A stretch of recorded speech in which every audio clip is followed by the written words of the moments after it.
a todos, quem está chegando agora para a reunião. Acho que todo mundo já me conhece, mas me apresentar de novo, sou Nathalie, sou atual presidente da sociedade e tenho a honra de trazer hoje esses 3 convidados ilustres, né, doutora Carmen, doutor Alfredo e doutor Cabral. A gente vai falar um pouquinho hoje sobre GEPA, e aí vamos começar com o doutor Cabral, depois temos a apresentação da doutora Carmen, e no final vamos abrir para perguntas com o Alfredo moderando. Apresentando um pouquinho o Alfredo, ele é médico pneumologista do Agarram e do Sírio-Libanês aqui de Brasília, e eu vou passar a palavra para ele agora, para ele apresentar os participantes. Obrigada a todos.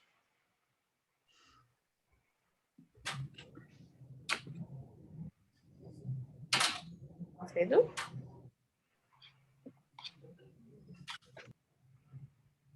Acho que o Alfredo ficou sem áudio, então deixa eu apresentar aqui só para a gente não se atrasar muito. Vamos começar com o doutor Cabral, que já é nosso participante aqui de várias reuniões. Ele é médico pneumologista do Hospital do Gama, professor da Universidade Católica de Brasília, e vai começar com um caso clínico de GEPA para depois a gente ir para as discussões. Boa noite, Cabral. Pode começar a apresentação.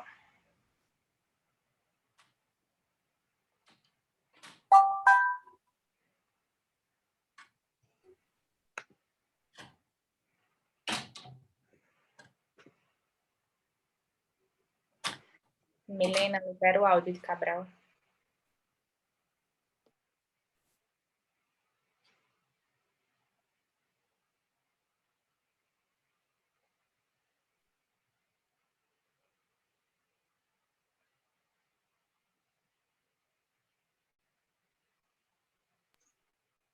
Bom, boa noite a todos, então. Desculpe o atraso, tive uns problemas. É sempre bom encontrar com todos, especialmente aí o Alfredo, doutora Carmen. Bom ver ela com saúde. Sinto saudade das apresentações de vasculite no interstício. Acho que sumiram, né? Só se fala em fibrose, fibrose, fibrose nos últimos anos. E as vasculites desapareceram ali do curso de interstício, espero que voltem. A Nathalie tinha me pedido, como ia ter uma apresentação da doutora Carmen sobre o tema de GEPA, que eu preparasse um caso, que eu tinha um caso de asma eosinofílica. O objetivo aqui não é fazer uma validação externa de qual é o diagnóstico, né? Eu pus o caso bem sucinto. No meu entendimento, mesmo não preenchendo todos os critérios, eu acredito que esse paciente tenha Churg-Strauss. Eu pus de maneira bem objetiva, só para dar um enfoque para o tema. Vamos ver aqui a minha apresentação. Vocês estão vendo a minha tela? Sim, sim.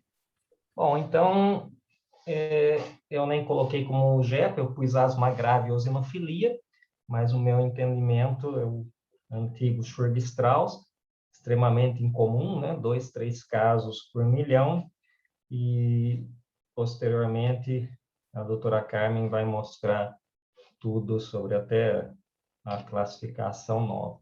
Não tenho conflito de interesse para essa aula, mas se tivesse, seriam esses, né?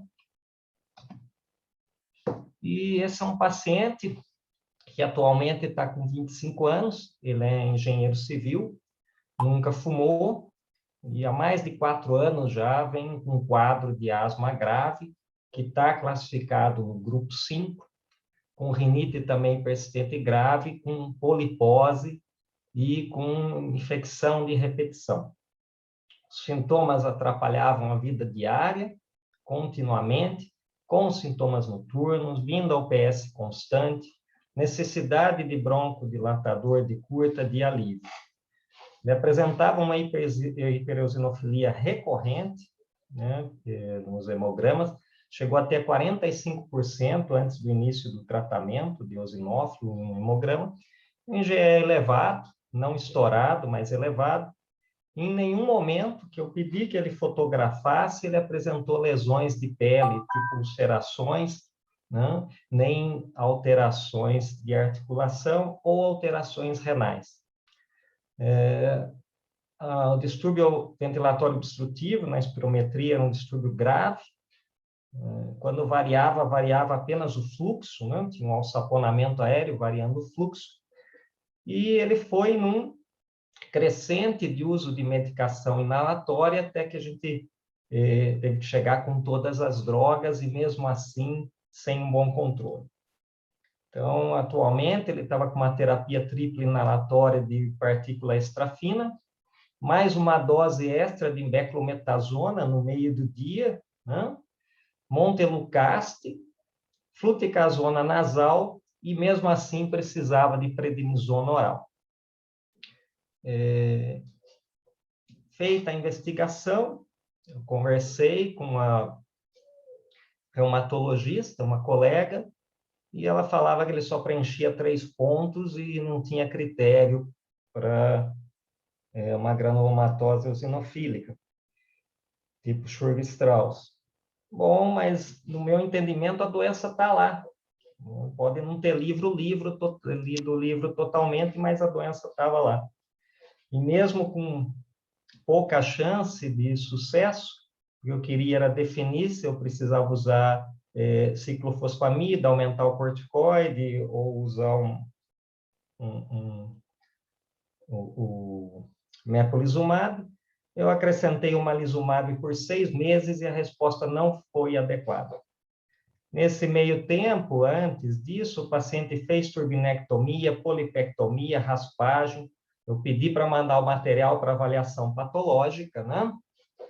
E nessa avaliação, ele não tinha sinal de parasita, não tinha sinal de fungo demáceo. Eu já tive pacientes com felifumicose, então não era o caso dele, e também não tinha sinal de vasculite, né? Mas tinha muita eosinofilia nesse material da face. Fator reumatoide, CPK eram normais. Ele tinha uma eletroneuromiografia com alteração motora de L4, L5, S1. A gente fez a biópsia neural. A biópsia neural não foi positiva, mas ele tinha um ANCA-P positivo com MPO altamente positivo. Então, mesmo com todas essas medicações, e ele não conseguia baixar mais que 10 miligramas de prednisona, chegava a 10, mantinha sintoma, eu retirei o omalizumab depois de 6 meses e substituí por mepolizumab. Depois que eu substituí por mepolizumab, ele começou a fazer atividade de corrida, dança, musculação, começou a ter uma qualidade de vida melhor. São muitos anos de segmento, então eu pus só alguns exames. Eu sei que as fotos não ficaram boas, mas aqui a tomografia para mostrar que ele não tinha cavidades irregulares, mas sempre tinha alguns nódulos centrolobulares, né? Algum vidro fosco, né? Na tomografia. O seio da face era completamente tomado, né? Nessa tomografia da face, né? Dá para ver aqui, tudo completamente tomado, aqui um pouco de aeração ainda, e vocês veem que a IgE nem era tão alta, né? Subiu um pouco depois da parada de remédio, e ele fazia 16%, 11%, 14%, 13% de eosinófilo, de 2019, até que ele começa no final de 2020, início de 2021, o mepolizumab, e os eosinófilos daí despencam. A espirometria era uma obstrução grave, né? E mesmo em uso de corticoide sistêmico, um CVF de 2,64 litros e um VF1 de 1,45 litros. Melhora um pouco com o omalizumab no melhor momento, mas sem variação de fluxo pós-BD, e melhora ainda mais com o Nucalo. Então, no meu entendimento, esse é um paciente de asma grave do grupo 5, mas que, mesmo sem ter outras alterações, mesmo sem ter as lesões de vasculite na pele, ele também não tem alterações renais, ele está focado a doença na via aérea superior e inferior. Então, no meu entendimento, eu acredito que ele tenha uma GEPA, né? Eu acredito que ele tenha Sturge-Strauss. Então, eu trouxe esse caso só para ilustrar a aula da doutora Carmen, depois a gente pode discutir mais. Então, agradeço a todos e vou passar a palavra para a doutora Carmen Valente Barbas. Obrigado.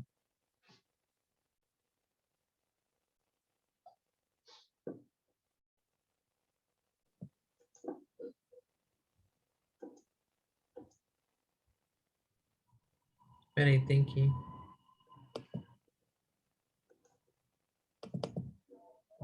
Deixa eu liberar aqui. Ó. Pronto.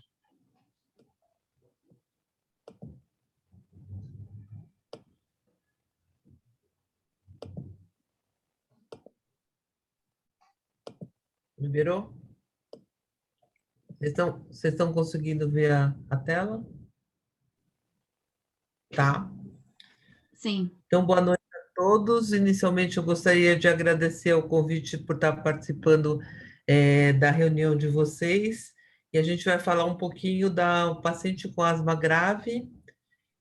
Como o doutor Cabral já falou, quando pensar em granulomatose eosinofílica com poliangeite AGEPA, e qual que é a indicação atual para o tratamento com o mepolizumab. Então, aqui são os conflitos de interesse. Eu participei de advisory boards com a GSK sobre o mepolizumab e fiz algumas palestras patrocinadas por eles e sou presidente da Sociedade Paulista de Terapia Intensiva aqui de São Paulo.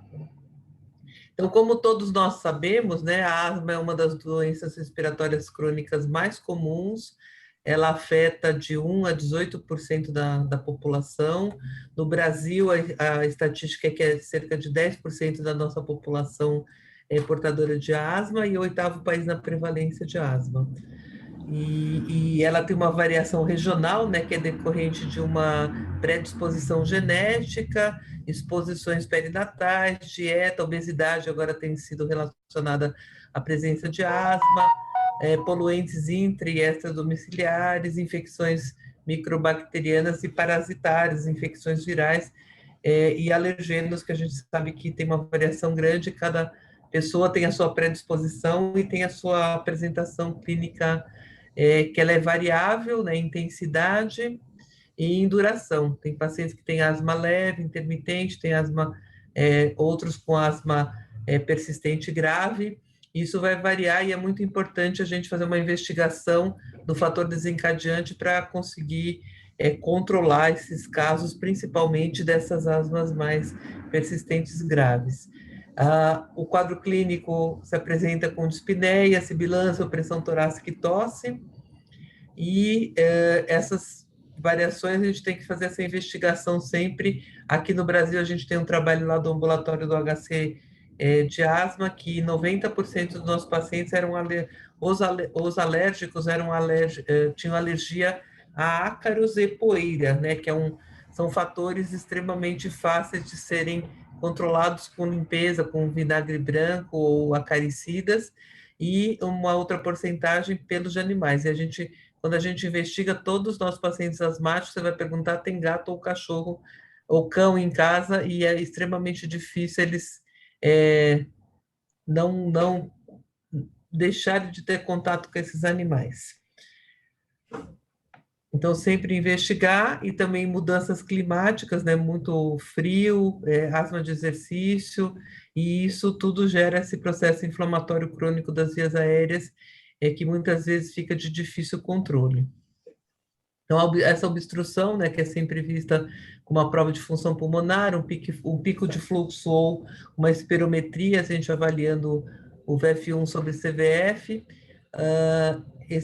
os sintomas e essa obstrução detectada na prova de função pulmonar pode melhorar espontaneamente ou com a resposta à medicação, segundo Gina, que acabou de sair a atualização 2021, né? Para quem quiser, depois a gente tem o PDF que eu posso compartilhar com vocês.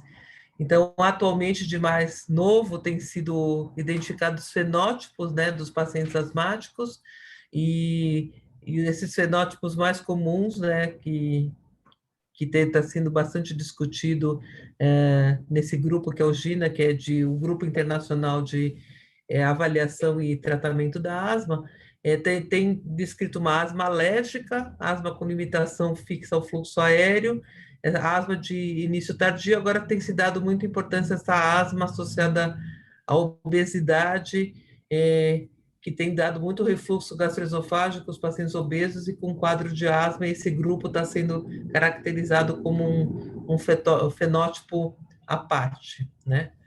Então, quando a asma ela parte para esse polo mais crônico grave, o que tem se descrito como fisiopatologia desse processo é a asma que é relacionada, né, ao linfócito TH2, que o paciente faz contato com o antígeno, ele, através do linfócito TH2, ele libera as interleucinas 4, a 5 e a 13, que é aí que vai entrar a inibição da interleucina 5, e através da interação com GATA3, ele libera a interleucina 5, que vai ativar os eosinófilos e os mastócitos, e isso vai fazer com que libere histamina, prostaglandina, leucotrieno, e vai causar uma hiperresponsividade das vias aéreas, remodelamento e produção de muco, e broncoconstrição e hipertrofia da musculatura brônquica. Por outro lado, a gente tem as asmas inflamatórias não desencadeada pelo linfócito TH2, que aí ela tem o papel de infecções virais, poluentes, irritantes de via aérea, que através da interleucina 6 agora e do TGF-beta e da interleucina 23, ela vai interagir com o linfócito TH17 e TH1, e isso ela vai ser mediada através do neutrófilo, gerando o mesmo quadro de inflamação crônica de vias aéreas. E como o Dr. Cabral bem falou, atualmente o tratamento da asma, né, principalmente da grave, ela tá baseada em degraus, steps, né, que são chamados, e você vai tratando, acrescentando medicamentos, sempre baseado no corticóide inalatório, beta-2 é de longa duração, inibidores do sistema parasimpático, e depois, quando essa asma vai ficando mais crônica, mais grave, nesse grupo 5, tem sido associados as terapêuticas monoclonais, né, imunomoduladores, a anti-IgE, anti-interleucina 4 e a anti-interleucina 5, né, que são imunomoduladores que têm sido associados para um controle melhor, especialmente da asma crônica, refratária e eosinofílica, que tem essa resposta melhor a esse tipo de imunoterapia. Então, no paciente com asma grave, quando a gente deve pensar na granulomatose eosinofílica com poliangeite, e qual que é o papel do mepolizumab para controle da granulomatose eosinofílica AGEPA. Então, toda vez que o paciente com uma asma grave ele apresentar sintomas constitucionais, sintomas sistêmicos, é um paciente que está sempre cansado, ele tem febre, ele está sempre com mal-estar, ele tem dor muscular, ele tem dor articular, que não costuma acompanhar o quadro de asma, as asmas puras, né? Ele apresenta púrpuras, de vez em quando aparece púrpuras, principalmente em membros inferiores, rashes cutâneos, ele toda hora está com dor abdominal, está com azia, tem uma anemia que não está bem clara a causa. A gente faz uma tomografia, uma radiografia, a gente vê aqueles infiltrados floconosos que podem mudar de lugar. Ele tem uma creatinina limítrofe, tem alteração de urina 1, aí ele se queixa também, às vezes, de parestesia, tem formigamento nas mãos, nos pés. Todo esse paciente que tem esses sintomas sistêmicos associados, sinusite de repetição de difícil controle, como no caso apresentado, crostas sanguinolentas nasais. Quando o paciente começa a apresentar esses sintomas, é muito provável que ele tenha uma GEPA associada aí ao diagnóstico de asma grave persistente. Então, aqui é só alguns pacientes, né, que foram apresentados com GEPA, que a gente vê que um paciente aqui com uma asma, com pólipo nasal, e ele tinha uma hipereosinofilia persistente no hemograma, como o caso que é apresentado pelo Dr. Cabral. O outro paciente, asma e sinusite recorrente de difícil controle. Essa paciente, uma asma recorrente, infiltrado pulmonar recorrente e uma hemorragia alveolar no ano passado.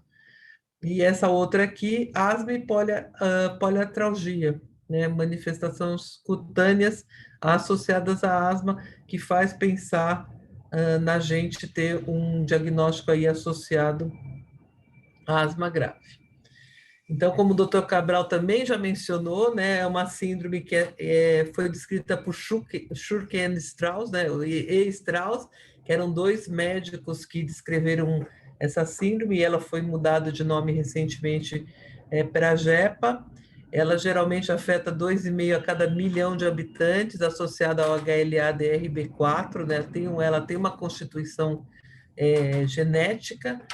Ela é uma doença com resposta TH2, né, aquele polo da asma TH2, que é mediada pela interleucina 4, A5 e A13, e ela é associada com reações eosinofílicas e alérgicas, né? Ela é caracterizada por infiltrados tissulares, principalmente no pulmão e no coração, por infiltrado eosinofílico que é mediado pela eutaxina, que é uma enzima do eosinófilo, que é muito lesiva ao tecido onde ela é liberada. Então, a gente tem que sempre cuidar muito bem desses pacientes, que a lesão é uma lesão que pode ser bastante grave devido às eutaxinas que destroem o tecido onde ela está infiltrando. Então, a tríade que caracteriza a JEPA é a tríade de asma. Então, o paciente tem que ter asma ou ter tido um antecedente de asma.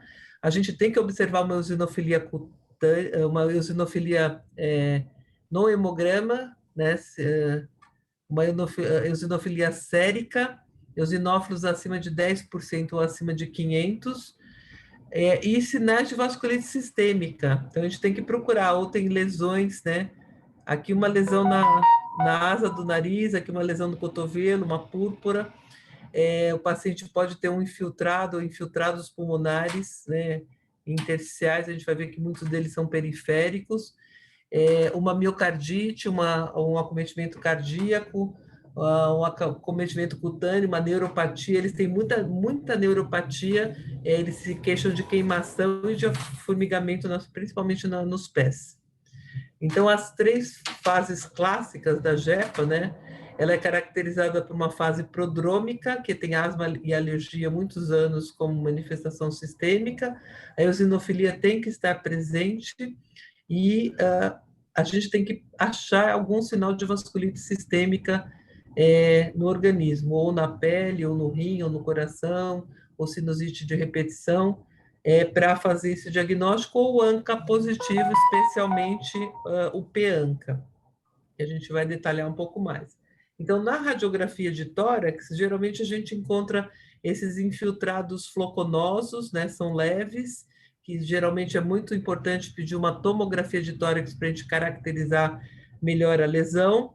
E na tomografia a gente vê que esses infiltrados geralmente eles são periféricos, né, muitas vezes intersticiais, muitas vezes tênues, que às vezes dificultam o diagnóstico da vasculite, e esses infiltrados muito parecidos com as pneumonias eosinofílicas, que os pneumologistas têm mais intimidade com esse diagnóstico, né? São infiltrados periféricos, que geralmente é descrito como edema agudo de pulmão ao contrário, né? O espelho do edema agudo, em vez de ele estar aqui no centro, ele fica um infiltrado bem na periferia do pulmão, associado a um eosinófilo sérico elevado, faz o diagnóstico. Muitas vezes a gente vê esses infiltrados mais tênues, e geralmente eles ocupam a periferia do pulmão. Toda vez que você tem um infiltrado periférico junto com o eosinófilo, sugere esse diagnóstico de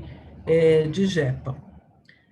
E o ANCA, né? Então, desde 85 foram descritas vasculites ANCA associadas. A JEPA faz parte desse grupo de vasculites ANCA associadas, junto com a GPA, que é o Wes-Wegner, e junto com a poliarterite microscópica.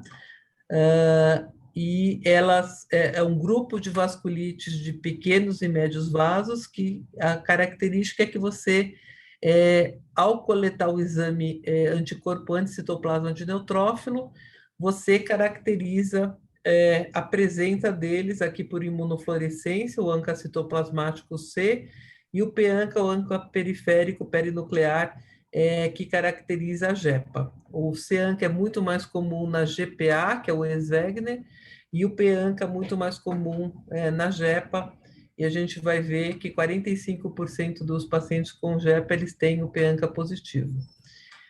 Então, essa aqui é uma revisão dos ANCAs, né, que nas diferentes condições que ele possa aparecer. Então, a gente vê que na JEPA, ou em inglês é GPA, 50% dos pacientes são negativos, 50% são positivos, por isso que muitas vezes é difícil de fazer o diagnóstico, não se exclui um diagnóstico de JEPA com ANCA negativo, às vezes fica mais difícil. Quando o ANCA é positivo, facilita o diagnóstico, mas quando é negativo, não exclui, e 45% dos pacientes positivos são ANCA-P ou MPO, né? Mieloperoxidase associada ao ANCA, e 5% só dos pacientes com JEPA que tem o PANCA ou ANCA-PR3, né? Proteinase 3.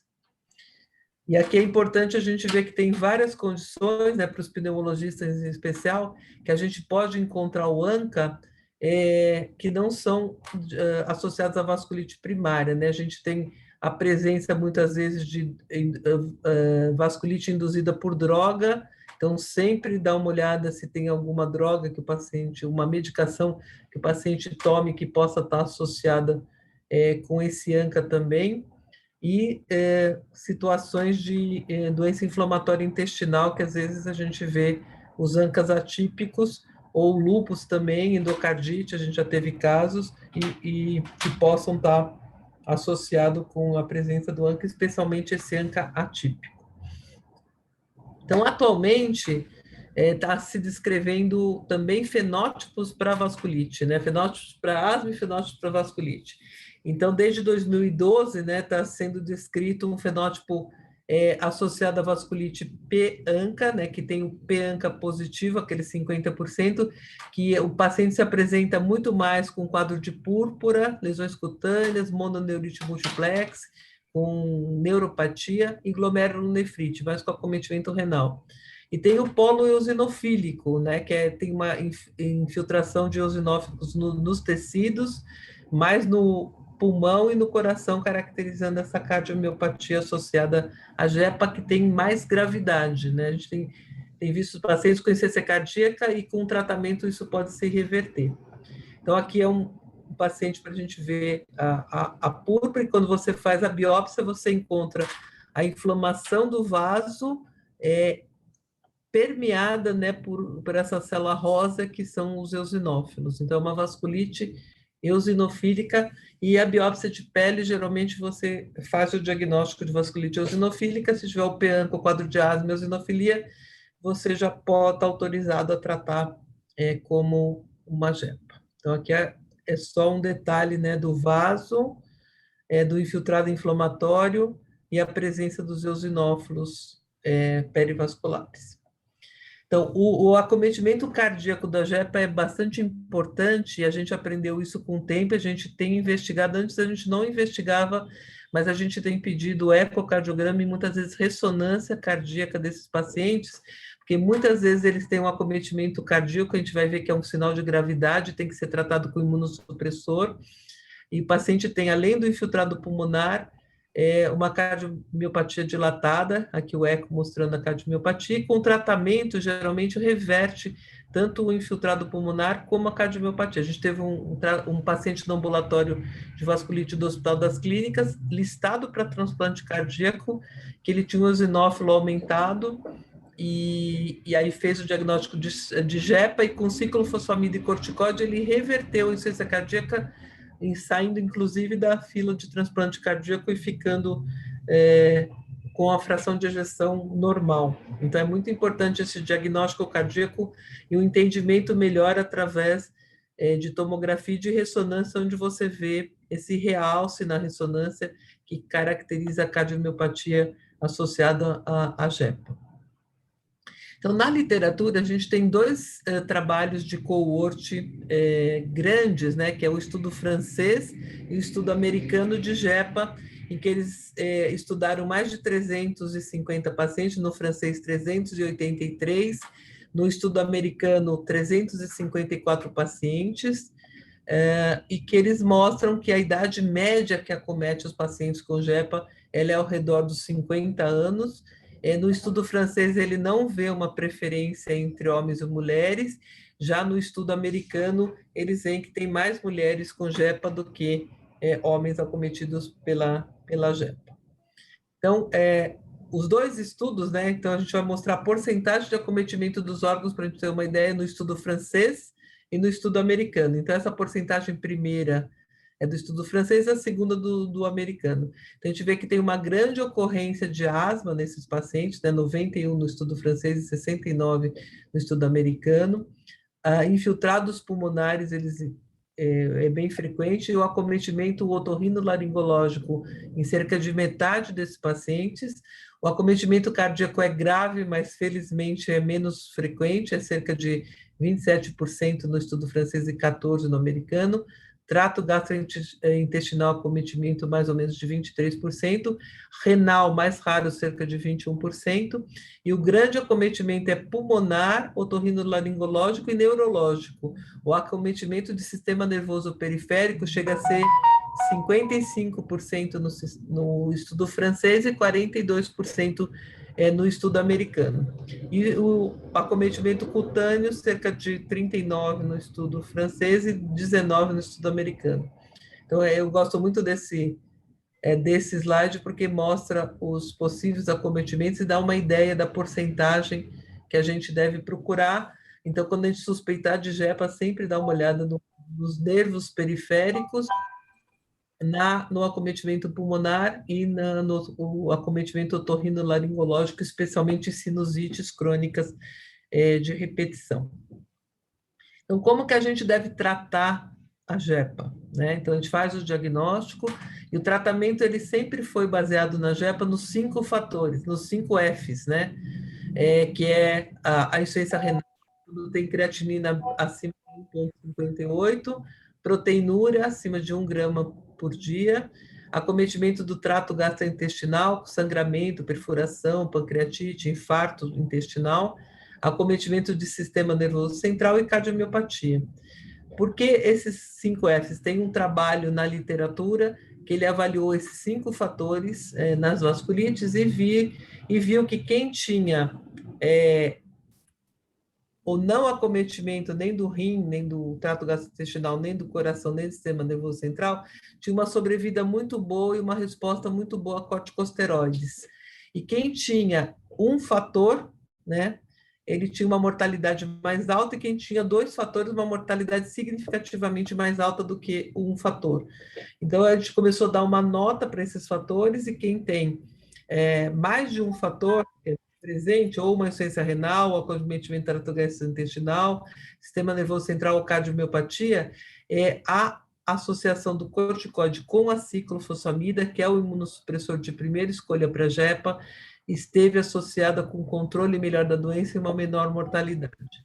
Então, por isso que o Dr. Cabral falou, eu estava investigando para associar uma ciclofosfamida a esse paciente, porque a gente sabe que se o paciente tiver um desses fatores, ele tem uma mortalidade maior, e a ciclofosfamida associada ao corticoide, o tratamento, ele se traduz num controle melhor da doença e numa mortalidade menor. Então, a gente sempre tem que fazer essa investigação e verificar a presença desses fatores, e se o paciente tiver o fator de mau prognóstico, a gente associar a ciclofosfamida, que continua sendo o tratamento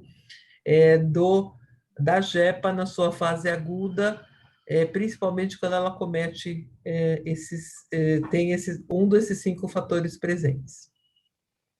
Quando é só pulmão e sinusite, você está autorizado a só usar corticoide, e aí você associa o imunossupressor se você não estiver conseguindo baixar o corticoide abaixo de 15 miligramas por 3 meses. Então, aqui é só para ver, em 2016, tem um microfone aberto, né? Em 2016, a gente levantou lá no nosso ambulatório 16 casos de JEPA que estavam difíceis de controlar. Então, a gente levou no Congresso Americano da TS, então a gente aproveitou para entender o que estava acontecendo com os nossos pacientes. Agora, a gente tem bem mais, porque se tornou o centro de referência de vasculite, então a gente, nos últimos anos, a gente tem recebido bastante paciente com JEPA que, pelo trabalho do mepolizumab, está se fazendo mais diagnóstico e está se diferenciando o tratamento agora na atualidade. Então, né, nessa época, a gente levantou 16 pacientes com JEPA, nossa idade média também é parecida com a literatura, 56 anos. A gente viu que todos os pacientes tinham critério de eosinofilia, 69% tinham uma IgE bastante elevada, 56% dos nossos pacientes a gente achou infiltrado transitório e floconoso na tomografia de tórax, e 81% dos nossos pacientes tinham quadros de neuropatia periféricas, muitas vezes de difícil tratamento. E o que a gente observou, diferente da ideia que a gente tem da literatura e do que a gente tem em aulas durante a nossa formação de pneumologista, é que geralmente a gente aprende que a JEPA é facilmente controlada com corticoide, quando a gente vai ver nossos pacientes, só 18% controlavam com corticoide, e a gente precisou de dar algum imunossupressor para 81% dos nossos pacientes, e tem pacientes que mesmo com imunossupressor, a gente teve dificuldade de controlar a doença. A gente tem uma paciente especial que até hoje ela já tomou vários tipos de imunossupressores e agora ela está tomando mepolizumab, e mesmo assim a gente está com uma certa dificuldade de controlar essa paciente com a JEPA, né? Então, o que aconteceu de diferente de 2012 para cá? Começaram a estudar melhor a fisiopatologia da doença e viram que ela é mediada, né, pelo eosinófilo, uma resposta TH2, então, que era intermediada pela interleucina 5, a gente poderia inibir a interleucina 5, a gente poderia também inibir a IgE através do omalizumab, a gente podia dar rituximab, que é o anti-CD20 também para controle da doença, alguns trabalhos com plasmaférese para controle da doença. Então, com o entendimento melhor da fisiopatologia, se caminhou por testar novas drogas para controle da doença. Então, o omalizumab não se mostrou efetivo no controle da JEPA, né? Tem já estudos com ele mostrando que pode até baixar um pouco a IgE, mas depois os pacientes têm recidivas, né, da doença e o controle não é adequado. O anti-CD20, o rituximab, a gente tem utilizado para os polos vasculíticos, quando tem acometimento renal e quando o ANCA é bastante positivo. E mais atualmente, com o trabalho do New England, né, que testou o mepolizumab, a gente tem utilizado para aquelas JEPAs refratárias, difíceis de baixar o corticóide, a associação do mepolizumab para controle da doença. Então, mais atualmente, né, a partir de 2019, 2020, se viu que a JEPA é mais complicada do que parecia inicialmente, então ela tem uma predisposição genética, especialmente o HLA-UDR, né, e o DQ também, que pode estar associados, além de outros genes que têm sido associados à doença, o BAC2, o GATA3, e tem algumas evidências que ela pode ser induzida por drogas, tem vários casos induzidos por cocaína, infecções de repetição, como sinusite de repetição e alguns antígenos inalados, e realmente está se separando na inflamação ANCA mediada, que é aqueles 50% ANCA positivos, aonde você tem mais uma vasculite necrotizante e acometimento dos rins, e o outro polo eosinofílico com infiltração tecidual, né, mediada pela interleucina 5 por eosinófilo,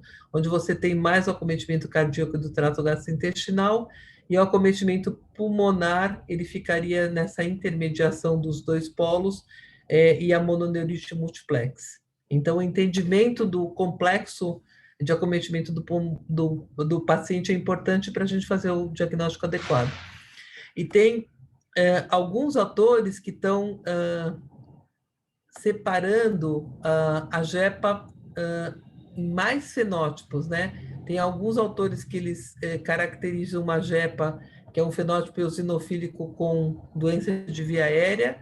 Aí Um segundo tipo, que seria aquele associado à síndrome hipereosinofílica idiopática, né? É muito importante você sempre fazer uma triagem. Quando o eosinófilo é muito alto, a gente tem pedido para os colegas da hematologia darem uma olhada no paciente, dar uma investigada na síndrome hipereosinofílica também. Às vezes eles fazem mielograma, biópsia de medula, dosagem de vitamina B12, mutação, né? Eles fazem aquele perfil de imunofenotipagem para ver se não é uma neoplasia eosinofílica também, que ela existe. E esses casos de síndrome hipereosinofílica, eles têm uma boa resposta ao imatinib. Então, é importante também, quando a gente ficar em dúvida, pedir auxílio para os colegas hematologistas para dar uma investigada nas síndromes hipereosinofílicas. E a JEPA com sinal de vasculite, né, que é esse polo mais vasculítico, que aí teria um papel do rituximab, e em todos esses tipos a anti-interleucina 5 teria o seu papel para controle da doença. Então, finalmente, como evolução do tratamento, né, teve grupos que apostaram na anti-interleucina 5, que a gente tem algumas medicações que podem inibir a interleucina 5, mas nesse trabalho feito pelo professor Michael Wechsler, que ele teve aqui em São Paulo com a gente num simpósio só de eosinófilos no INCOR, ele testou o mepolizumab contra placebo na granulomatose, na JEPA, e publicou esse trabalho no New England Journal em 2017. Então, é o estudo MIRA, né, que testou a eficácia e segurança do mepolizumab nos pacientes com JEPA, que o mepolizumab, o nome comercial dele é o Nucala. Também é indicado para asma eosinofílica crônica. Então, foi testado na dosagem de 300 miligramas subcutânea a cada 4 semanas, e nós, pneumologistas, também podemos usar na asma eosinofílica, só que na dosagem de 100, tá? Então, ainda está em teste outras dosagens, mas nesse trabalho foi testada a dosagem de 300 miligramas subcutânea a cada 4 semanas. Então, o mepolizumab é um anticorpo monoclonal humanizado, ele se liga e inativa a interleucina 5, que é a citosina responsável pela proliferação, ativação e a sobrevida dos eosinófilos. Tá? Então, ele pode ser aplicado à JEPA e também pode ser aplicado na asma grave eosinofílica. Então, geralmente, os altos níveis de eosinófilos têm que estar presentes para essa medicação fazer efeito. E, geralmente, você aplica quando o paciente já está tomando...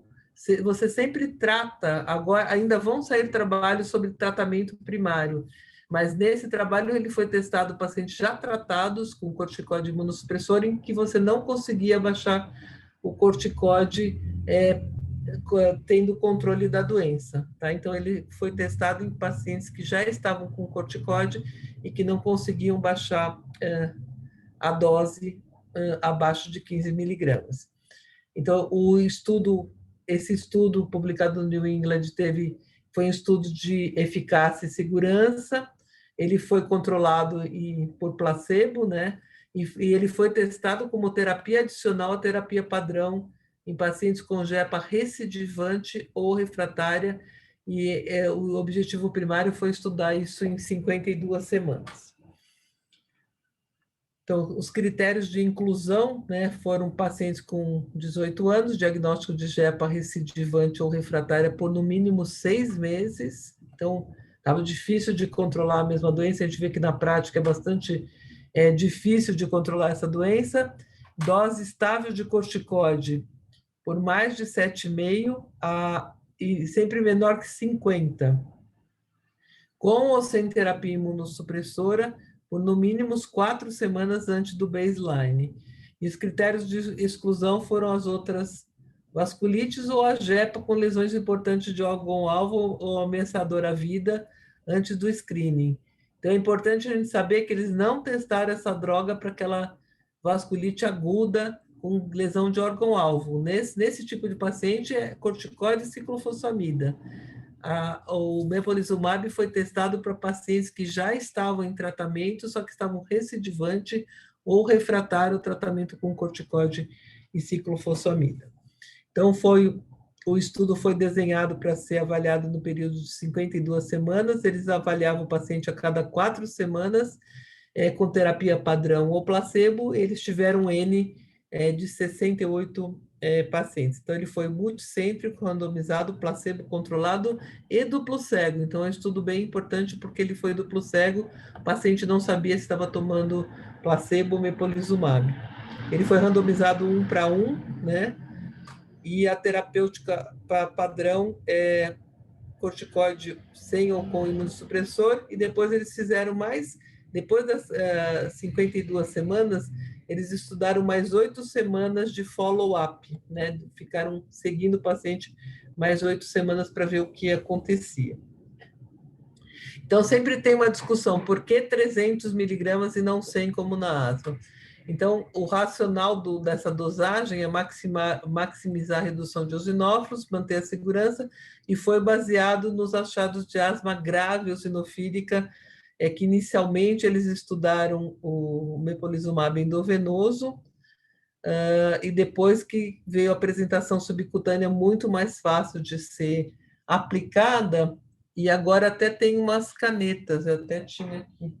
Agora tem até umas canetas que o paciente está aplicando em casa, o mepolizumab, para facilitar a aplicação. Então, eles já até liberaram, os Estados Unidos já liberou, e no Brasil está chegando as canetas para o próprio paciente aplicar na residência, para ficar mais fácil a aplicação e não ter tanto trabalho. Então, desfechos coprimários desse estudo foi total de semanas acumuladas em remissão da doença, e proporção de pacientes em remissão nas semanas 36 e 48. Então, o desfecho secundário foi tempo para a primeira recidiva e proporção e quanto que ficou de corticoide depois que foi associado ao mepolizumab. Então, deixei mais rápido para a gente poder discutir o caso do Dr. Cabral e discutir a JEPA com vocês. Então, o estudo, a idade dos pacientes, 49 anos, em média, mais mulheres do que homens. Uma das críticas desse trabalho, que só 10% dos pacientes tinham ANCA positivo, eles tinham a contagem de eosinófilos mais alta mesmo, né? E eles estavam com a mediana de 12 miligramas de corticóide, variou de 7,5 a 40, quando eles entraram no estudo, e 60% no grupo MEPO e 46% no grupo placebo, eles estavam em uso de imunossupressão junto com corticoide. Então, eles tinham o BVAS, que é o índice de atividade da vasculite que a gente utiliza no ambulatório, acima de 0, né? Presença de atividade em 54% e 71% dos pacientes. E a gente vê que doença recidivante era 75%, e doença refratária 50%. No meu ponto de vista, também são coisas bem distintas. A doença refratária é aquela que você não consegue controlar, apesar de você dar tudo o que você tem disponível para controlar a doença. E doença recidivante é aquela que você controla a doença, mas na hora que você baixa a imunossupressão, a doença volta. Então, na minha opinião, é muito mais difícil você tratar a doença refratária do que a doença recidivante, e aqui a gente vê que tem uma mistura dos dois tipos de situação, e a duração da JEPA nesses pacientes que tomaram MEP, 5 anos, né? Então, era aquele paciente bem crônico. Então, aqui, a gente já vê que o endpoint primário, o objetivo primário, né, que foi a remissão em 52 semanas, o odds ratio que foi atingido, que foi muito significante, 5,9 a mais de pacientes, 5,9 vezes mais pacientes estavam sob remissão em quem tomou o mepolizumab do que os que receberam placebo nesse tipo de paciente, e remissão com 36 e 48 semanas também atingiu o odds ratio bastante importante, e a primeira vez para você ter a recidiva da doença também foi mais rápida com o placebo do que com o mepolizumab. Então, aqui é muito... Eu vou mostrar 2 gráficos, depois a gente... E mostrar os efeitos colaterais possíveis do MEPO, só para a gente ter essa ideia, e depois a gente já começa a discussão. Então, esse gráfico é muito importante, tem 2 gráficos muito importantes. Esse é pacientes com remissão, né? A gente vê que, no MEPO, aqui nas 52 semanas, é 5,91 a mais de remissão do que o placebo. Só que a gente vê uma coisa que eu observei nesse gráfico, que a gente tem discutido com o pessoal que estuda o mepolizumab, é que a gente vê que mesmo tomando MEPO, essa população, você vê que é 40%, né, de remissão com o MEPO. Então, mesmo tomando MEPO, tem 6 vezes mais chance de estar em remissão do que o placebo, mas mesmo assim a gente ainda tem só 40% dos pacientes que estão em remissão. Então, a gente ainda tem que continuar estudando e vendo opções aí para esse paciente para poder tirar o corticóide, né? E esse outro gráfico que também é bastante importante desse estudo é participantes em recidiva. Então, a gente vê que o placebo, ele protegeu menos, né? O mepolizumab demorou mais para ter a recidiva e foi muito menos, foi 0,32 em relação ao grupo placebo. Então, você fica em remissão e tem menos recidiva, e a recidiva demora mais tempo para acontecer. Então, são 2 dados bastante importantes que mostrou esse estudo MIRA. Então, deixa eu só mostrar aqui que é importante a dose do corticóide, né? E os possíveis efeitos colaterais para a gente começar a responder as perguntas aí com o doutor Alfredo e o doutor Cabral. Então, aqui o desfecho secundário, né? Que foi a dose média de corticóide. A gente vê que aqui somando, olha, 18% ficaram com 0 de corticóide, entre 0 e 4, que é uma dose bem baixinha, 26% no placebo, quase nenhum chegou a ficar com dose baixa de corticóide, mais que 7,5 ainda ficou 41%, e no placebo 66%, e entre 4 e 7,5, 15% e 26% no placebo. Então, você vê que o MEPO, ele faz com que, e deu 0,2 o odds ratio, foi bastante significante, mas a gente vê que muitos tiraram o corticóide, mas mesmo assim, cerca de 40% ainda precisou de mais de 7,5 de corticóide para manter a doença em recidiva. Aqui são os eosinófilos, né, que a gente vê que baixou bastante o porcento de eosinófilo, aqui em vermelho o MEPO, em cinza o placebo, você baixa o eosinófilo, controla o eosinófilo muito bem com o MEPO. E aqui os efeitos adversos, só para a gente saber o que a gente pode esperar.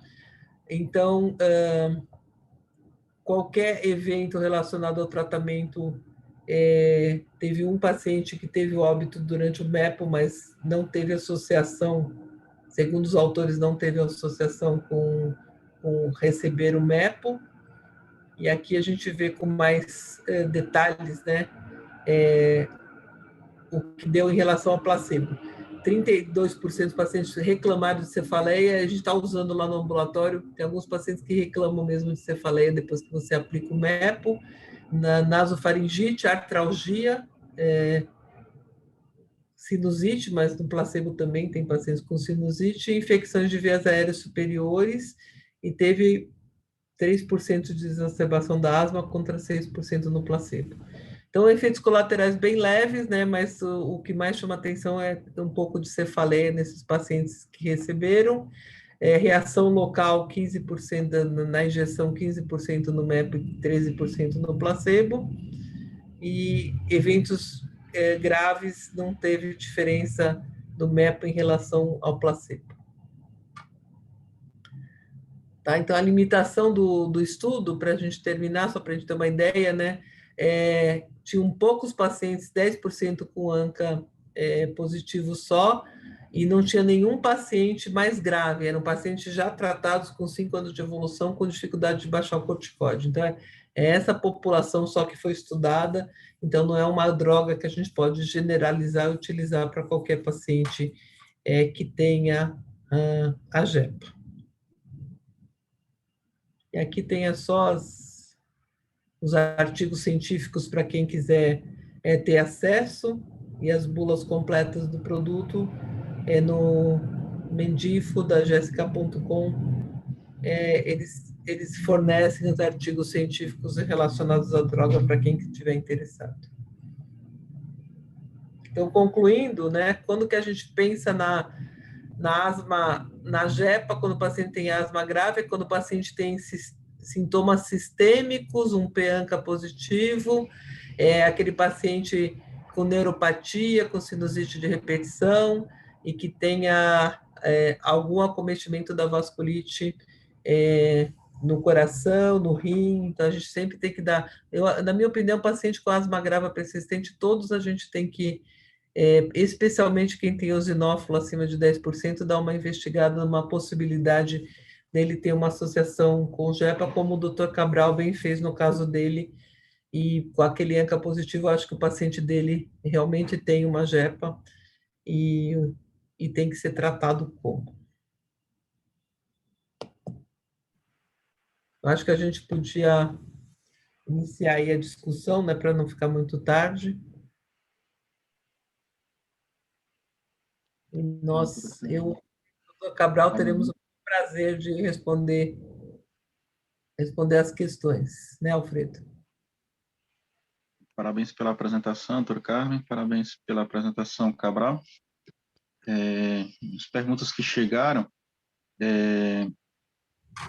o questionamento é como que tem sido feito na prática, né, dos pacientes que têm JEPA e que estão em uso de ciclofosfamida e prednisona para tentativa de controle de doença, quando introduz o mepolizumab, vocês têm tentado desmamar o ciclofosfamida ou têm dado preferência a tentar desmamar a prednisona? Como é que tem sido feito isso na prática do ambulatório de vocês? Eu vou falar primeiro, porque depois, com certeza, a doutora Carmen, que é a maior autoridade do mundo, vai destrinchar o assunto, né? Eu tenho pacientes com ciclofosfamida por outros motivos, no ambulatório do interstício. Não tenho nenhum por JEPA. Esse paciente eu classifiquei como do grupo 1, que é o caso do acometimento pulmonar e da face, não achando, mesmo até com biópsia de nervo. Eu provei a eosinofilia periférica, provei a eosinofilia no tecido, excluí parasitose, fungo, outras doenças, e mesmo com a biópsia de nervo não consegui provar a neurite. Então, este tipo de paciente, eu acho que o seu objetivo, além de melhorar a qualidade de vida, a primeira droga que tem que sair é o corticoide, coisa que eu não consegui com o omalizumab. E a opção do mepolizumab é porque antes do estudo MIRA, já no estudo pivotal para asma do grupo 5, ele não excluiu pacientes com vasculite. E as outras drogas dessa classe excluíram. Então, por isso que eu quis insistir no mepolizumab. Então, eu consegui retirar, diminuir bem, depois retirar o corticoide oral do paciente e o inalatório do meio do dia, né? Que eu acho que esse é o objetivo nos pacientes com asma. Mas em relação às vasculites, acho que a doutora Carmen vai explicar melhor. Então, a gente sempre trata com corticoide e ciclofosfamida se tiver algum daqueles Fs, né? De acometimento renal, do trato gastrointestinal, sistema nervoso central, cardíaco, a gente associa a ciclofosfamida. Se não, a gente faz uma tentativa de controle só com corticoide, que é quando tem pulmão e só seio da face. E quando o paciente controla da doença, a gente sempre tenta baixar o corticoide. Geralmente a gente deixa o tempo total de corticoide cerca de 6 meses, né?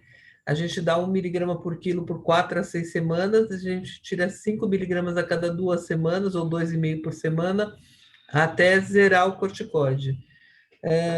Muitas vezes a gente vê que não conseguindo zerar o corticoide, esse paciente que você associa o MEP sempre na tentativa de diminuir o corticoide. Nos pacientes que têm os Fs presentes, né, que a gente associa a ciclofosfamida, a gente deixa de 3 a 6 meses a ciclofosfamida e depois a gente tenta trocar para azatioprina, para não ter tanto efeito colateral a longo prazo da ciclofosfamida, como câncer de bexiga e linfoma, que são descritos na literatura, e a gente teve casos de alguns anos depois de ciclofosfamida, e sempre pede ultrassom de bexiga, citologia de urina, porque a gente teve 2 casos de aparecimento de câncer de bexiga, que também aparece na população em geral, mas tem que tomar cuidado com utilizar muito a ciclofosfamida por períodos longos.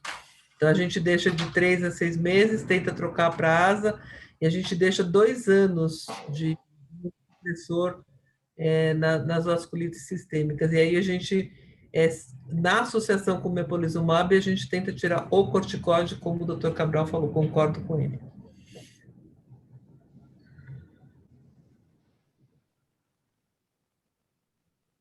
Tem mais alguma pergunta, doutor Alfredo?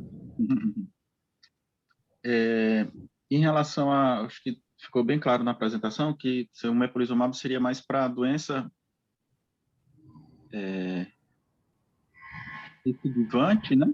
Ou então aquela doença que você não está conseguindo fazer o controle, mas não na apresentação aguda. Na apresentação aguda vai continuar sendo pulso de solumedrol, pulso de ciclofosfamida, ou ciclofosfamida VO, né?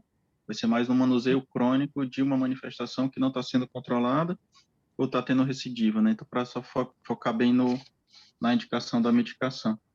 Em relação à experiência com outras drogas, como rituximab, esperando quando chega mais perguntas do pessoal, vou ter sido a experiência de vocês, doutor Carmen, em relação ao uso de rituximab nos pacientes com JEPA ou com as outras vasculites, já que a JEPA nos ambulatórios de vasculite termina sendo um número menor do que a do próprio granulomatose com poliangiite, né? A granulomatose com poliangiite é a nossa casuística sempre maior e da literatura também, né? E a gente utiliza o corticoide da ciclofosfamida, e nos casos refratários a gente tem usado o rituximab, né, que é o anti-CD20 para controle, e na literatura o rituximab para a forma refratária ele tem se mostrado superior à ciclofosfamida. Então a gente aplica geralmente, a gente aplica 1 grama, repete em 14 dias, depois a gente mantém o tratamento de remissão, né, com o próprio rituximab cada 6 meses por 2 anos. E é muito fácil porque a gente aplica cada 6 meses e a gente segue essa dose de 1 grama, que é muito mais fácil de aplicar, e também o aproveitamento da droga, porque é muito mais caro, né? Então, a gente, como o frasco tem 500 miligramas, a gente aplica 1 grama, depois 1 grama, 14 dias depois, e mantém de 500 a 1 grama cada 6 meses para completar 2 anos. E também tem trabalhos na literatura comparando rituximab com outros imunossupressores para manutenção de remissão, e o rituximab tem se mostrado superior. Então, nos casos refratários Ritux, e na JEPA a gente usa o rituximab quando tem essa é a forma mais de vasculite, ou se é uma JEPA refratária, né? Antes do advento do mepolizumab, a gente aplicava o rituximab. Outra droga que a gente tem usado muito no ambulatório de vasculite para JEPAs é a imunoglobulina endovenosa, porque a gente tem uma alta, você viu, a gente tem 81% de neuropatia periférica. Não sei se é porque encaminha os pacientes mais graves para a gente, ou se na população brasileira tem mais neuropatia, tem algum fator local, mas eles têm muita neuropatia e muitos pacientes com déficit motor por causa da neuropatia. Eles começam a ter uma neuropatia sensitiva, depois eles acabam tendo dificuldade de deambular, e aí a gente aplica imunoglobulina endovenosa, a gente aplica no total 2 gramas por quilo, né, do tratamento. A gente pode dar isso em 4 dias ou 5 dias. Se for 500 miligramas quilo dia, a gente dá 4 dias para completar 2 gramas por quilo. E a gente tem uma boa resposta. A gente tem pacientes que, inclusive, reverteram o déficit motor e o paciente voltou a deambular depois da aplicação da imunoglobulina. A gente tem casos de neuropatia bem graves associados à JEPA. Não sei, o fator a gente não consegue detectar, mas é fato que no ambulatório a gente tem esses casos. E a imunoglobulina ajuda bem. Aí a gente tem casos que a gente também é ciclofosfamida, azathioprina ou também metotrexato. A gente pode fazer esse ajuste de acordo com o paciente, de acordo com a resposta, né, à imunossupressão. A sinusite, né, o doutor Cabral teve o caso dele aí com a sinusite. As sinusites são de difícil controle, a gente tem que bastante lavagem nasal, drenagem com otorrino seguindo junto com a gente.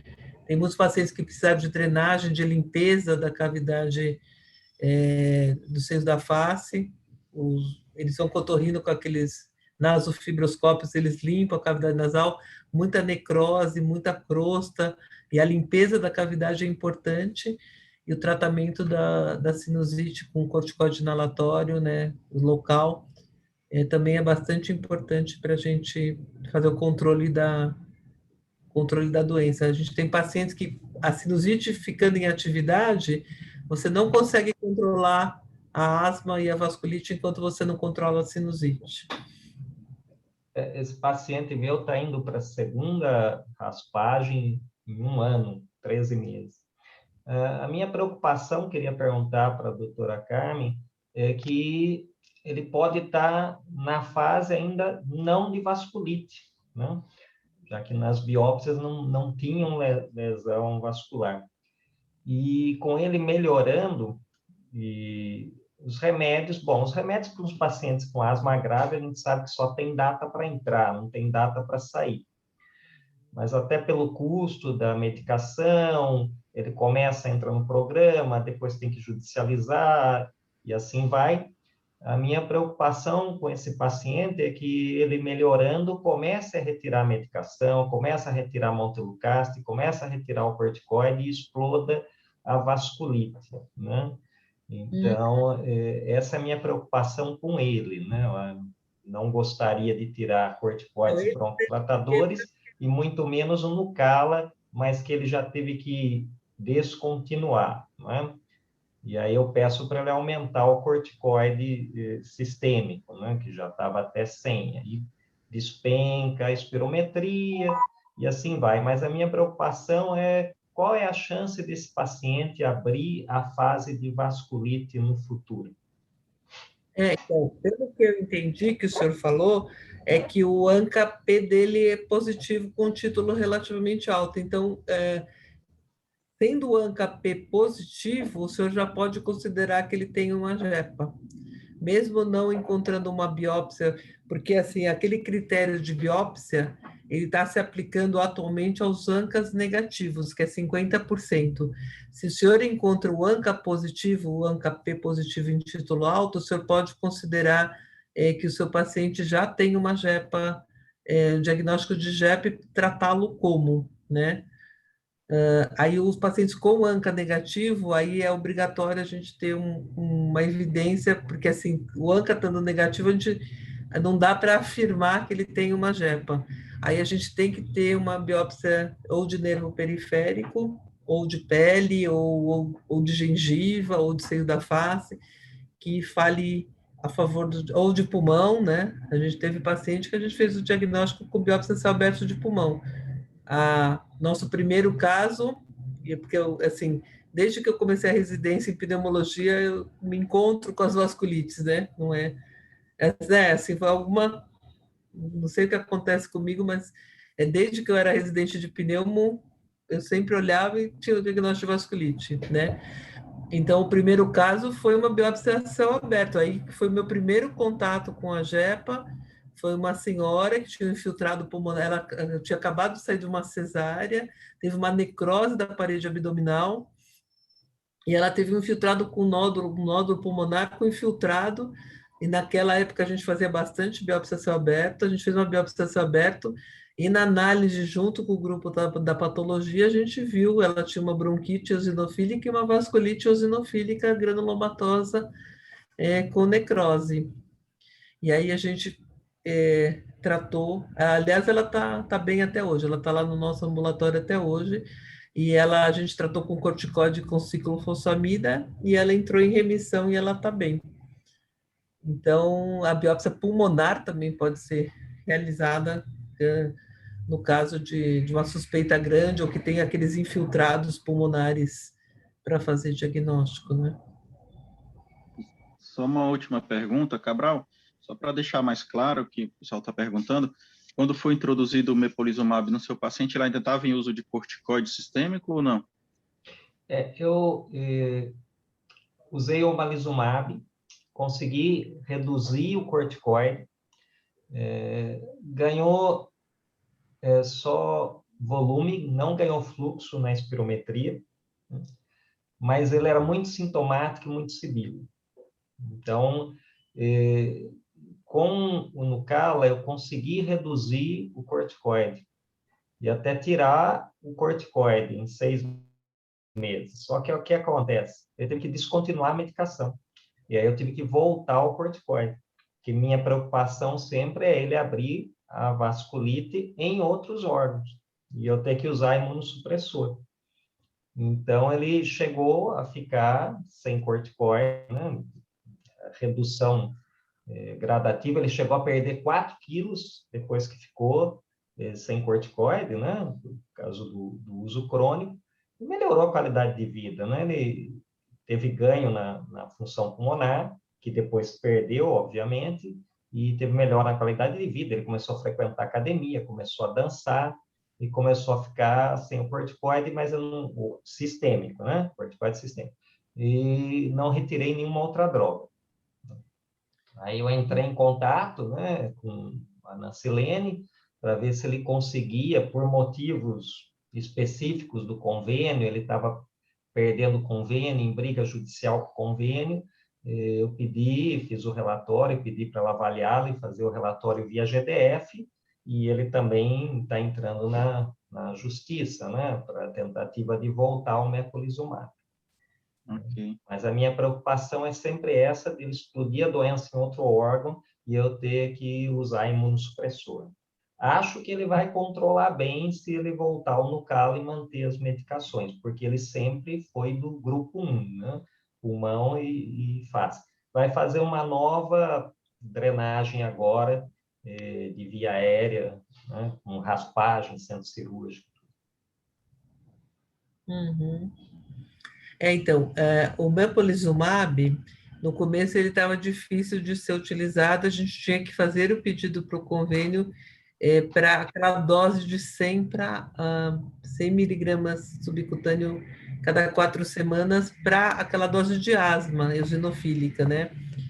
Tem alguns pacientes, a gente já tem uns 10 pacientes utilizando o MEPO, e alguns tomaram aquela dose de 100, e para nossa surpresa, até a gente estava conversando com o pessoal dos Estados Unidos, o Michael Wesley lá, que fez o trabalho, para nossa surpresa, a dose de 100 controlou alguns pacientes e zeraram com o corticóide, teve 3 que zeraram com essa dose de 100. E teve paciente que parou de receber o MEP e ficou controlado. Então, ainda tem muitas perguntas, né, para serem respondidas. Eu perguntei para ele, e aí, o MEPO vai ficar para sempre? Porque também se controla o eosinófilo com o MEPO, mas vou deixar lá usando para sempre. Eles falaram que eles, depois do trabalho de 52 semanas, tiveram pacientes que pararam de tomar. A maior parte, o eosinófilo volta, mas não volta aos níveis que era, volta bem mais baixo, controla melhor, e a dose de 100 pode ser que também controle a vasculite. Né? O trabalho foi feito com 300, mas não... 100 pode ser que controle. Eu achei um trabalho na literatura que usou 300 e 100, e viu que alguns pacientes ficam bem com 100 também. Então, no futuro, acho que a gente ainda vai ver a dose ideal para controle das doenças mais imunomediadas, né? Não está fechado ainda essa dose de 300, porque aí são 3 injeções subcutâneas por mês, né? Então, tem essa pergunta, tem essa pergunta da dose, né, Alfredo? A longo prazo, e o que eu ia falar é o seguinte, está bem mais fácil, a Anvisa já liberou o MEPO agora também para vasculite e para síndrome hipereosinofílica, que tem um trabalho para síndrome hipereosinofílica mostrando também controla. E o pessoal da GSK tem o caminho das pedras, que a gente fala, né? Assim, o caminho das pedras a gente tem clínicas de infusão, pelo menos aqui em São Paulo, a gente tem clínicas de infusão que você encaminha o paciente para lá, porque as injeções são feitas nessas clínicas, né, sob observação, e o futuro é que o paciente se auto-aplique a medicação, mas ele já tem como dar entrada no convênio para o convênio liberar a medicação, e esses dois últimos que a gente encaminhou para essas clínicas, eles estão recebendo. Eu só fiz um relatório normal de indicação baseado no trabalho do New England, e eu mando uma cópia do trabalho junto com o relatório, e eles não tiveram mais problema de liberação pelos convênios. Então, assim, está mais fácil, né, a liberação mesmo dos outros imunoterápicos, né? Tanto para doenças autoimunes como para câncer, os convênios estão começando a liberar, porque estão vendo que são medicações que controlam e o paciente fica menos internado, menos efeito colateral, a longo prazo, que usa muito corticoide, muita hipertensão, né? Muito paciente, muito efeito colateral. Então, eles estão vendo que assim, o preço, o benefício acaba compensando, né? Eles ficam muito bem sem corticóide é mais fácil. Tá certo. Então, eu queria agradecer a doutora Carmen, ao doutor Cabral pelas apresentações, pelas explicações no evento e pelo adiantado da hora também. A gente finalizar por hoje, queria passar a palavra para a Nathalie, para ela as palavras finais do evento. Não, só agradecer mesmo, foi excelente, as apresentações foram excelentes. Doutora Carmen, como o doutor Cabral falou, muito bom vê-la assim, com saúde e disposição aí para estar trabalhando, e muito obrigada pela disponibilidade em estar hoje aqui conosco, nos ensinando um pouquinho mais sobre esse tema que é tão importante. Doutor Cabral, como sempre prestativo e solícito nos meus pedidos, né? Muito obrigada de novo pela participação. Alfredo, agradeço muito também o aceite do convite. E Milena, que está aí nos bastidores também, como host, muito obrigada. Não poderia deixar de agradecer também a Jéssica, né, pela participação também nesse evento. E só dar boa noite a todo mundo e uma ótima semana a todos, com muita saúde, que é o que a gente mais precisa nesse momento. Passo a palavra para a doutora Carmen e o doutor Cabral se despedirem também. Eu que agradeço. Doutor Cabral, se o senhor quiser publicar o seu caso, é só falar com o Alfredo, o canetinha de ouro. Nós temos muita saudade do Alfredo, que no período que passou com a gente produziu muito, fez sua tese de doutorado, publicou vários trabalhos com a gente. Todos temos muita saudade de você, viu, Alfredo? Está faltando o canetinha de ouro aqui para nos ajudar a publicar mais papers aqui no serviço. Eu que agradeço a oportunidade de estar participando com vocês, matar a saudade do doutor Alfredo, que trabalhou com a gente muito tempo e produziu bastante ciência com a gente, né, Alfredo? E agradecer ao convite, foi um prazer participar desse evento com vocês. Bom, eu agradeço também, mais uma vez, a Nathalie e aos colegas.